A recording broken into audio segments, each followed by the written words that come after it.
What if the discomfort you're feeling at 50, 55, 60 is not a symptom of a breakdown, but a signal of a breakthrough? Midlife doesn't take things away from you. It asks you to stop pretending that the things that were never really yours need to be carried. The most disorienting thing about midlife is not that you lose yourself. It's that you realize you've been performing yourself for so long that you forgot you had a choice. You cannot always control what the world tells you about your worth, but you absolutely get to decide whether you repeat it to yourself.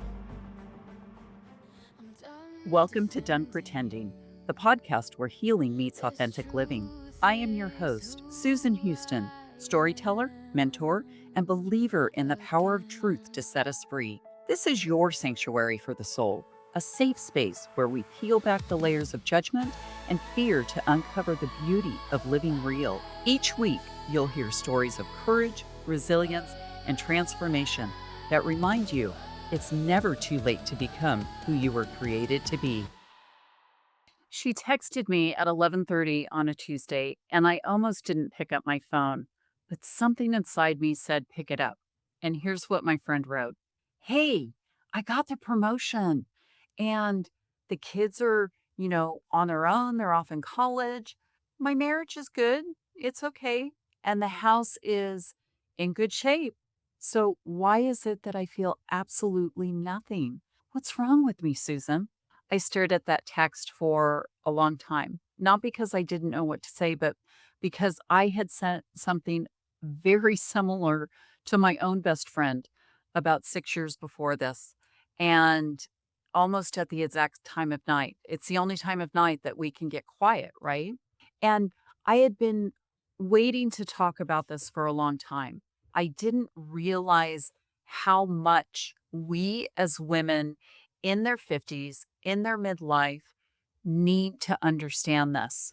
So, welcome to Done Pretending.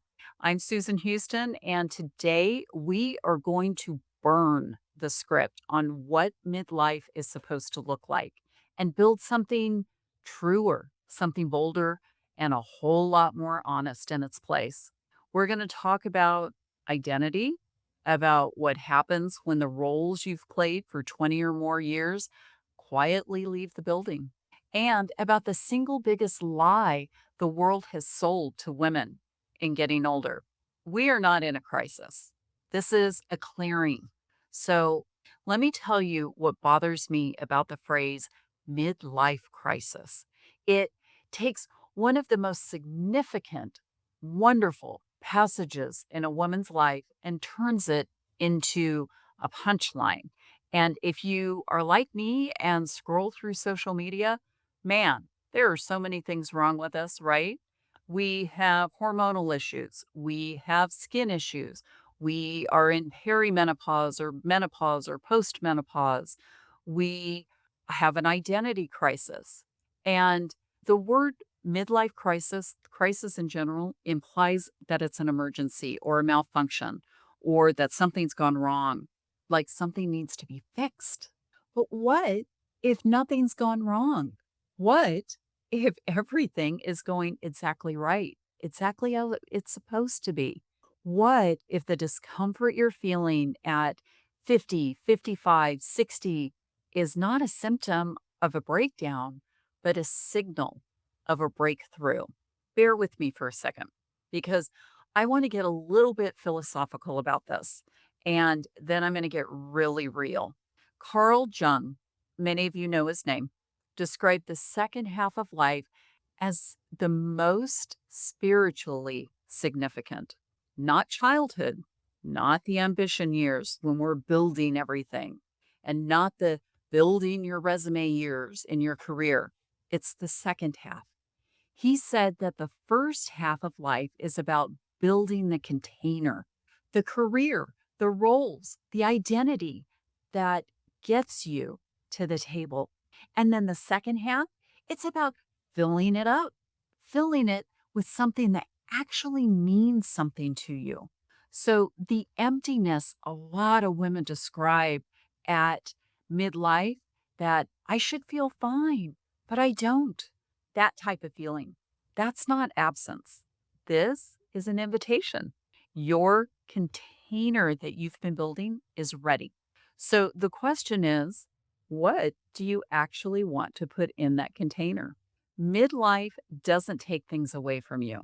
It asks you to stop pretending that the things that were never really yours need to be carried. I want you to think about the roles that you have occupied for the last 20, 25, 30 years. You've been the professional, the caregiver, the wife, the one who holds it all together, the responsible one, and the available one, available for everyone else but you. How many of those roles did you choose? And how many of them chose you? You see, you just said yes because that's what you did. When we're moms, we take on the roles of mentoring other people, which are all extremely fulfilling. But the question midlife is asking, it's not what went wrong, but it's how do you know who you actually want to be now? I want to talk to you about something nobody warned you about. And it's not the hot flashes or the empty nest or even the retirement party from your job. I want to talk to you about something that I've experienced. It's what happens when all that external scaffolding, all this structure that you've built around yourself that's been holding up this identity quietly disappears. Because here's what I've watched happen to brilliant, capable, extraordinary women when a major workforce role ends. I chose my exit 20 years in an executive administration role, and I knew it was time to walk away. The title goes away, and with it, a surprisingly amount of self identity. I spent 20 years as an executive admin. Maybe you've spent 20 or 30 years as the VP, the executive director, or the managing partner, the head of the department. That was the title. And it wasn't just a job description, it was the story that you told yourself every day. And every single time someone asked, "So what do you do?" It was how you knew your own worth without having to think about it too hard. It was your container. And when that container breaks, a lot of women find themselves asking a question that they haven't asked for a very long time. Who am I when I'm not doing anything for anyone any longer? I've had to ask myself that question. My kids are grown. I am no longer married, and I no longer have a steady, high paying, influential job. So let me say this plainly. And that question can feel terrifying, right? Not because you don't have an answer, but because you may have spent so long performing a version of yourself for other people that you genuinely don't know what the unperformed version of you looks like. I was asked, "What's on your bucket list, Susan?" And I couldn't name one thing. And that rocked my world because I realized I didn't have my own identity. I was always filtering things through someone else's wants and needs. And I heard a woman last year, a former CFO, she was deeply accomplished, who told me that she hadn't had a preference of what to eat for dinner in 15 years. Everything was scheduled around someone else's needs. So she had outsourced her own preferences so completely that she forgot them. She couldn't locate them anymore. And before you laugh, I want you to sit with that just for a minute. It may have just been dinner, but no, it was so much more than that because I know some of you felt that deep inside. The most disorienting thing about midlife is not that you lose yourself. It's that you realize you've been performing yourself for so long that you forgot you had a choice. The identity confusion in midlife, it's not a character flaw. It's the natural, predictable, and completely understandable result of being a high performing woman in a world that rewarded you for being everything to everyone. And you were good at that performance. We all were. And of course, you're good at everything that you do. But the performance was always only temporary. The one and only question was, when would the curtain come down? And it has, or it's getting ready to. If this episode hit something for you, don't keep it to yourself. Follow me and follow the show so you don't miss what's next. Leave a comment because I actually do read them, and share this with someone who needs to hear it, even if they don't know it yet. You know, the percentage of women in their 50s, 60s in the workforce is staggering. It's over 54%. And I don't know about you, I don't want to work forever. So we need to start thinking of what that next step is. And when the curtain comes down and the lights in that theater go down and you're standing there blinking, I need you to hear this. It's not the end of the story. It's the very first line in the next story, the next chapter. So I've been building to this because this is something that I'm really passionate about. This is the part that gets me really fired up. And if you have listened to me for any length of time, you know that when I get fired up, we're going to tell the truth because I just don't have time for the BS anymore, even when it's uncomfortable. And even when it's the kind of truth that's been sitting quietly in a room for a long time and nobody wanted to name it, there's a story here. It's unspoken, it's pervasive, and deeply embedded in our culture. And it tells women what it is that they think getting older is like. The story goes something like this. As you age, you become less relevant, less visible, less desirable, hmm, less important, less hireable, less promotable, less interesting, less powerful, less able to learn new technology. Mhm. Less. Well, it's in the advertising that stops featuring you, right? It's in the boardrooms that quietly stopped inviting you in. You weren't relevant anymore. It's in the offhand comments. She's a bit long in the tooth for that role. Okay, that's kind of an old saying, but I'm sure we have all heard something like that. It's the people that say those things and they think that you don't hear them or they think that you don't feel that tone. What this is, it's a cultural obsession with youth. And wow, does social media promote that? How many of you as women get every other ad is about face cream or serums or things that to get rid of these beautiful lines that have created our life. It's an obsession with youth and it treats a woman's 20s like her peak.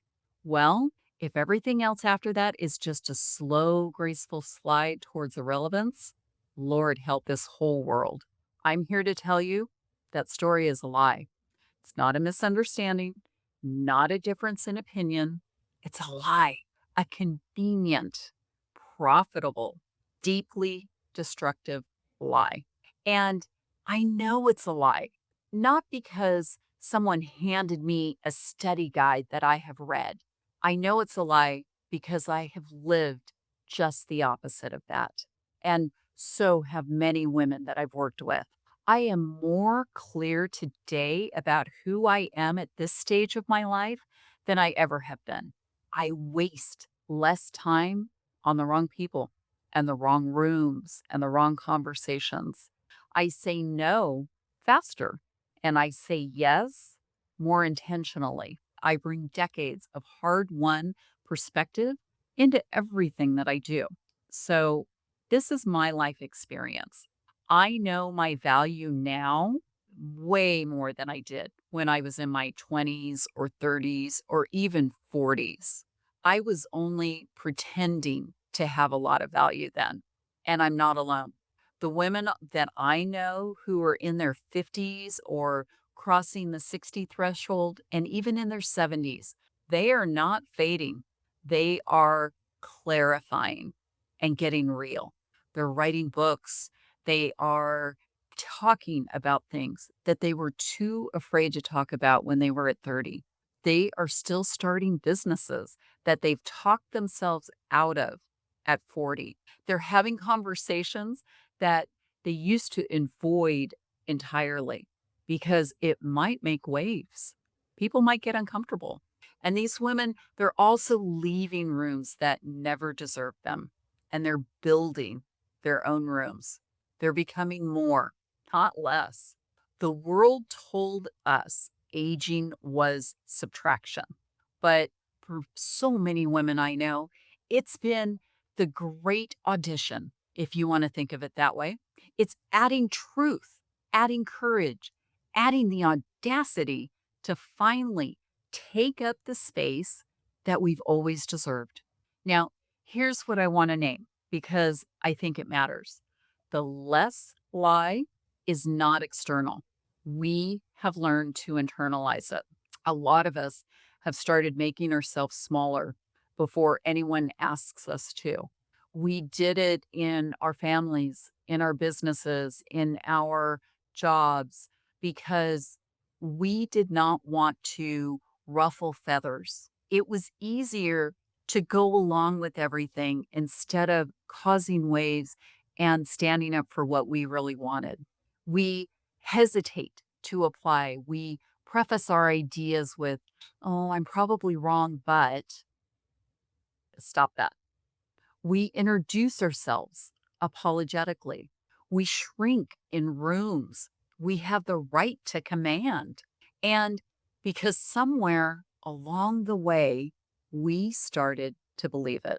And here's where I want to be both gentle and direct at the same time.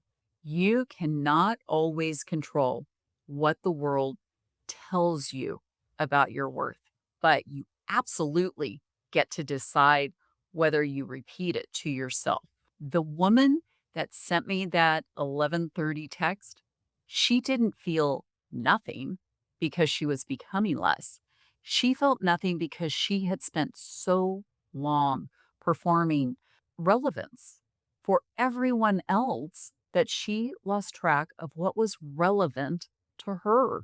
The emptiness is not absence. It was just space. Space that had always been there, waiting for her to decide to stop filling it with everyone else's definition of enough. It's your turn now. You are not less. You are finally free to be more entirely on your own terms. I want to give you something to take with you, something concrete. No journaling required, not this time anyway, unless that's your thing. In case, just absolutely go for it. I'm a big journaling fan, but I call this the more inventory. And it's 3 questions. I want you to think of them when you're walking, when you're sitting with your coffee in the morning. I want you to pull over and voice memo these to yourself. The format doesn't matter, but I do ask you to be honest with yourself. Something that many of us, it's hard to do. We've lost touch with being true and honest with ourselves. So, the first question, question 1, where have I been making myself less and for whom? And I want you to be specific, not everywhere I've made myself less. No, I want you to think of very specific instances. What group were you in? What room were you in? What relationship have you been making yourself less? And what version of yourself did you shrink into? I want you to name it. And question 2, what do I know now about myself, about people, and about what actually matters that I did not know at 30? Now, this one's important, and give yourself time to think about it because you are going to find that that less lie loves to make you forget how much you've accumulated, the wisdom, the discernment, the hard-won understanding of what is real. Write that list and let it be as long as you want it to be. And keep going back and adding to it because things will come up as you start thinking about this. And then finally, question 3. If I stopped performing just enough and started living fully mine, what is one thing that would change? You don't have to list a bunch of things, just one thing, not a whole life overhaul. We are going to start with one thing that would shift if you stopped performing relevance for someone else and started claiming it for yourself. So it's 3 questions, and I promise you, if you answer them honestly, you're going to feel the same about the word less that I do. And you are going to understand that you are not less. So here's what I know to be true. Midlife, it's not a crisis. It is the moment life stops asking you to fit into other people's boxes. It stops asking you to wear masks. It stops asking you to pretend. And it starts asking you, what do you actually want to build? It's the moment that the title, the role, the performance, all of it can step aside because what's left is just you, the real you, the one who was always there underneath all of this pretending. And that woman is not less. She's not fading. She is certainly not past her prime.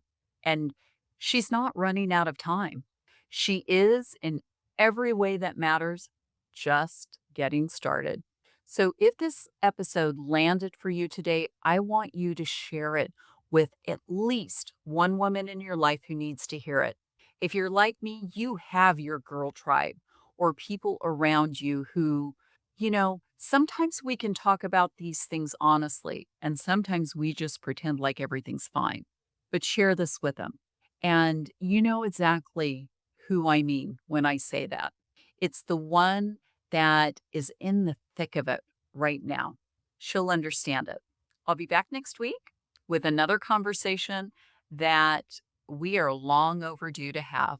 And until then, remember, you are not less, you never were. Done pretending otherwise. Thank you for joining me on Done Pretending, where healing meets authentic living. If today's conversation moved you, share this episode with someone who needs to hear it. And if you haven't yet, be sure to follow the show and leave a review. Your words help this message reach more hearts around the world. Remember, you are seen, you are loved, and your story has the power to set others free.